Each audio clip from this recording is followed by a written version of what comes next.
के कई हिस्सों में एक दो दिन से बारिश होने लगी है। कहां तो मौसम गर्मी का है, लेकिन बारिश ने सारे मौसमी समीकरण को बदल दिए हैं।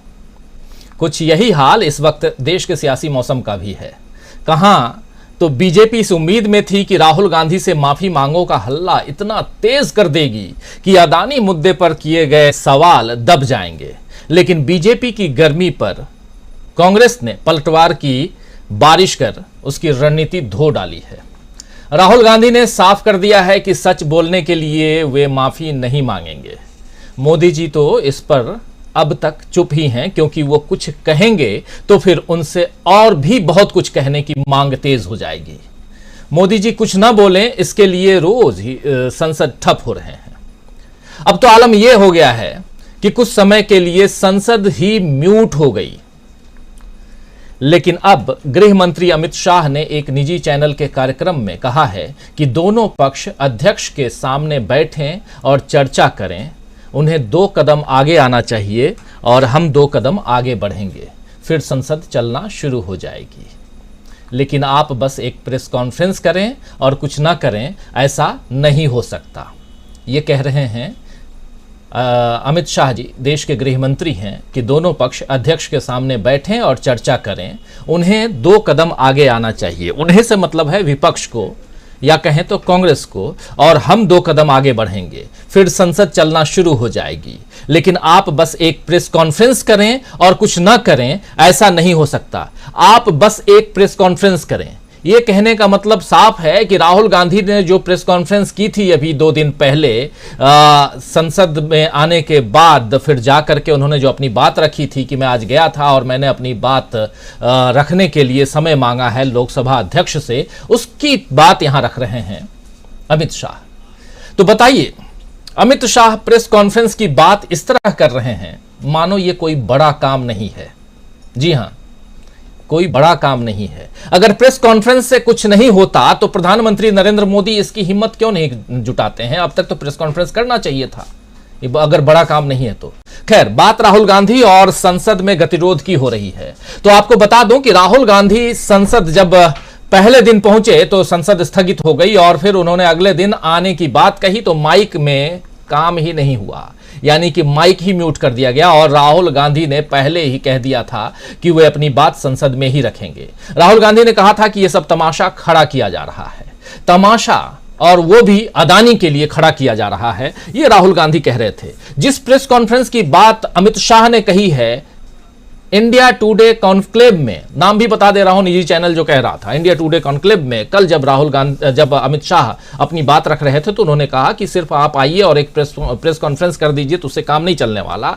लेकिन उस प्रेस कॉन्फ्रेंस में 2 बातें उन्होंने कही थी। एक बात तो यही कि मैं गया और मैंने समय मांगा, और दूसरी बात कि अदानी के मामले पर तमाशा खड़ा किया जा रहा है। जरा सुन लेते हैं, एक बार फिर से रिकॉल करते हैं, चर्चा आगे बढ़ाते हैं। सुनिए। आइडिया यह है कि जो मैंने भाषण कुछ दिन पहले पार्लियामेंट हाउस में दिया अदानी जी के बारे में, और जो नरेंद्र मोदी जी और अदानी जी का रिश्ता है उसके बारे में मैंने सवाल पूछे, उस भाषण को पार्लियामेंट हाउस में पूरा एक्सपंज कर दिया गया। और उस भाषण में ऐसी कोई चीज नहीं थी जो पब्लिक रिकॉर्ड से मैंने नहीं निकाली। अखबारों से, लोगों की स्टेटमेंट से मैंने पूरा भाषण डेवलप किया था और उसको एक्सपंज कर दिया गया। ये पूरा मामला डिस्ट्रैक्ट करने का मामला है। सरकार और प्रधानमंत्री जो अदानी जी का मुद्दा है उससे डरे हुए हैं, और इसीलिए उन्होंने ये पूरा तमाशा प्रिपेयर किया है। और मुझे लगता है कि वो मुझे पार्लियामेंट हाउस में नहीं बोलने देंगे, क्योंकि जो मेन सवाल है वो अभी भी टेबल पे है। अदानी जी और प्रधानमंत्री का रिश्ता क्या है? जो डिफेंस कॉन्ट्रैक्ट्स अदानी जी को दिए जा रहे हैं वो क्यों दिए जा रहे हैं? जो श्रीलंका में, बांग्लादेश में बात हुई है वो क्यों हुई, किसने की? ऑस्ट्रेलिया में जो प्रधानमंत्री जी और स्टेट बैंक के चेयरमैन और अदानी जी के साथ जो मीटिंग हुई वो क्यों हुई, उसमें क्या डिस्कस हुआ। तो ये सब सवाल हैं जो प्रधानमंत्री जिसके जवाब नहीं दे पा रहे हैं, और ये मेन बात है। तो राहुल गांधी ने यहां साफ साफ कह दिया था कि क्या कुछ होने जा रहा है, मुझे बोलने नहीं दिया जाएगा, क्या रिलेशन है प्रधानमंत्री और अदानी के बीच में, यह साफ होना चाहिए। ऐसी तमाम बातें ऑस्ट्रेलिया में, श्रीलंका में, इन तमाम जगहों पर जो बिजनेस डील हुए उसमें प्रधानमंत्री नरेंद्र मोदी की क्या भागीदारी है, फिर क्यों अदानी की कंपनी को डिफेंस डील दिए जा रहे हैं, ये तमाम मामला जो है यहां पर रखते हुए राहुल गांधी देखे जा सकते हैं, सुने जा सकते हैं, जो अभी आप देख रहे थे। तो राहुल गांधी का ये रुख जो है वो जनता ने देख लिया है, लेकिन बीजेपी का रुख क्या है ये अब तक समझ में नहीं आ रहा है। एक तरफ लोकतंत्र की रक्षा की बात बीजेपी कर रही है और दूसरी तरफ संसद में राहुल गांधी से माफी की मांग पर सत्र को बाधित कर रही है। बीजेपी को लंदन में राहुल गांधी की कही बातों पर इतना ऐतराज है तो उन पर सीधे कार्रवाई क्यों नहीं करती है, यह सवाल कई लोग पूछ रहे हैं। एफआईआर क्यों नहीं अभी तक राहुल गांधी के ऊपर, अगर राहुल गांधी ने गलत कहा है तो। वैसे बीजेपी सांसद निशिकांत दुबे, आप लोगों ने सुना होगा नाम, झारखंड से आते हैं वो, उन्होंने कहा है कि राहुल गांधी ने यूरोप और अमेरिका को बुलाने का आह्वान कर लगातार संसद और देश की गरिमा को तार तार किया है, इसीलिए उन्हें संसद से निकालने का वक्त आ गया है। निशिकांत दुबे ने इसके लिए विशेष समिति बनाने की मांग भी की है और नोटिस भी जारी करवाने की कोशिश की है, नोटिस दिया है कि इस पर समिति गठित हो और राहुल गांधी को संसद से बाहर कर दिया जाए। वहीं इस बीच गुरुवार को यानी आज से 2 दिन पहले रक्षा मंत्री राजनाथ सिंह के साथ संसद भवन में 8 वरिष्ठ मंत्रियों की बैठक हुई, जिसमें आने वाले दिनों में राहुल गांधी के खिलाफ इस मामले को आगे ले जाने पर चर्चा हुई है कि राहुल गांधी के मामले में इस बात को आगे कैसे ले जाया जाए, क्या रणनीति बनाई जाए, इन तमाम मसलों पर चर्चा हुई और इसको लीड कर रहे थे रक्षा मंत्री राजनाथ सिंह साहब, उनके साथ 8 मंत्री। यानी बीजेपी अब अपना सारा जोर राहुल गांधी के खिलाफ लड़ाई में लगाएगी। इससे समझ आता है कि राहुल गांधी सरकार के लिए कितनी बड़ी चुनौती अब बन गए हैं। वैसे कांग्रेस भी बीजेपी को घेरने का कोई मौका नहीं छोड़ रही है। संसद में जिस तरह मोदी जी ने नेहरू सरनेम को लेकर सोनिया गांधी और राहुल गांधी पर कटाक्ष किया था, आप लोगों को याद होगा कि लोकसभा में जब भाषण दे रहे थे, लोकसभा में और नहीं राज्यसभा में, खासकर राज्यसभा के भाषण में उन्होंने नेहरू सरनेम का मुद्दा उठाया था। अब उस पर कांग्रेस ने राज्यसभा के सभापति को चिट्ठी लिखी है और उसमें राष्ट्रपति के अभिभाषण पर धन्यवाद प्रस्ताव के दौरान प्रधानमंत्री नरेंद्र मोदी के इस बयान का जिक्र किया गया है।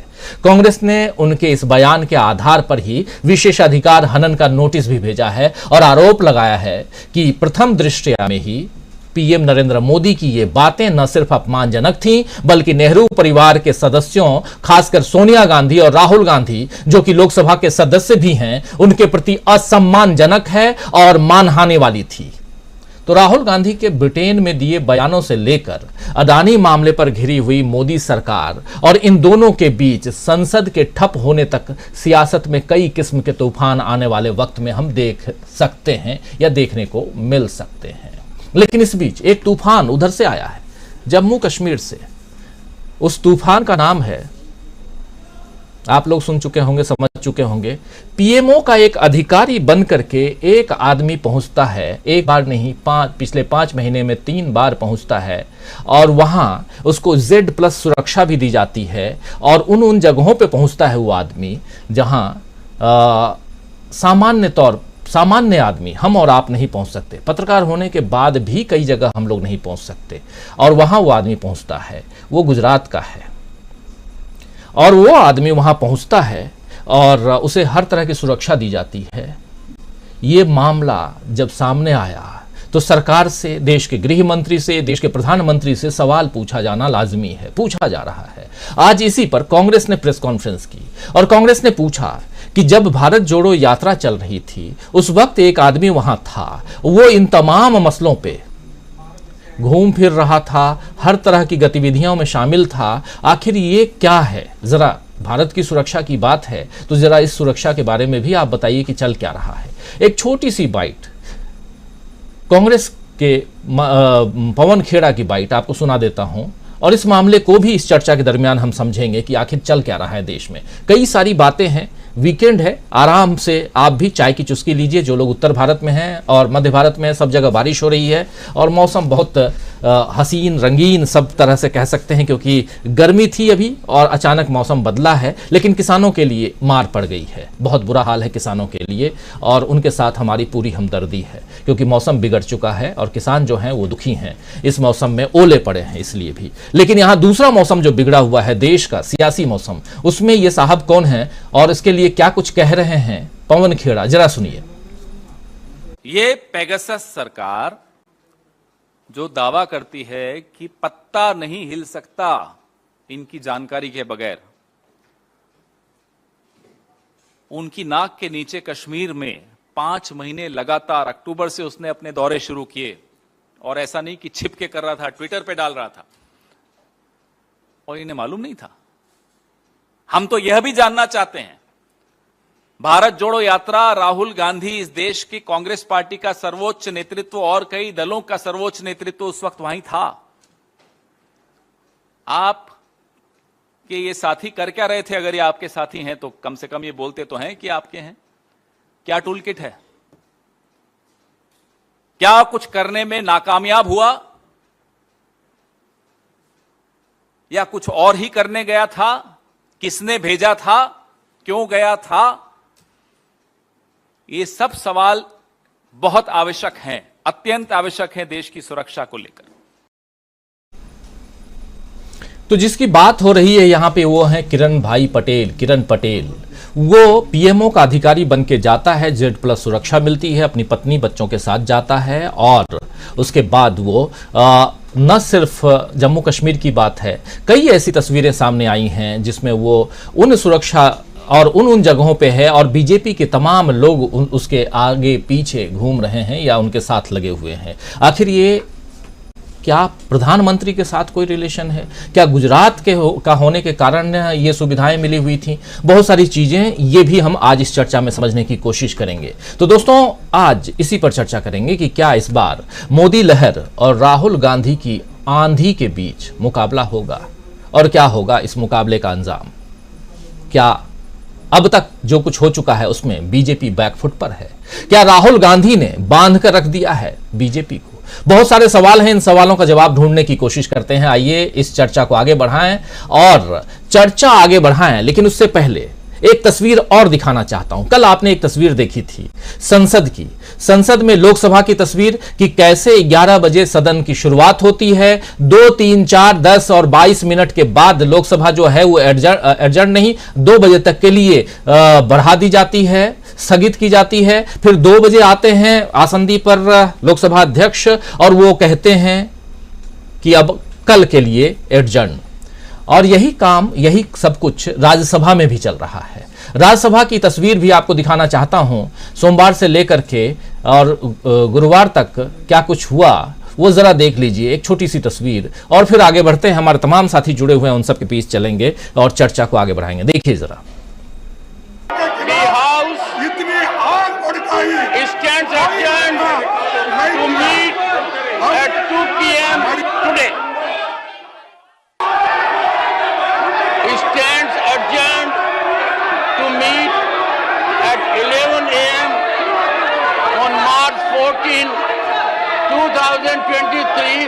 I will give my ruling on the issue tomorrow. The House विदेशी धरती में जाकर भारत के parliament to meet at 2 p.m. दोनों today. सदनों की rule number 240 sir, rule number 240 1100 hours on Wednesday, 15th March 2000. The House stands adjourned to meet at 2 p.m. today. The House stands adjourned to meet at 1100 hours on Thursday, 16th March 2000. The House stands adjourned till 2 p.m. today. The House stands adjourned to meet at 11 hours on Friday, the 17th March 2023. तो देख लिया आपने ये राज्यसभा, कल आप लोकसभा की तस्वीर देख रहे थे। आइए हमारे साथ एक वरिष्ठ पत्रकारों का बड़ा सा पैनल मौजूद है, उन सबसे आपका परिचय करवाऊं, आगे बढ़ें। आप देख रहे हैं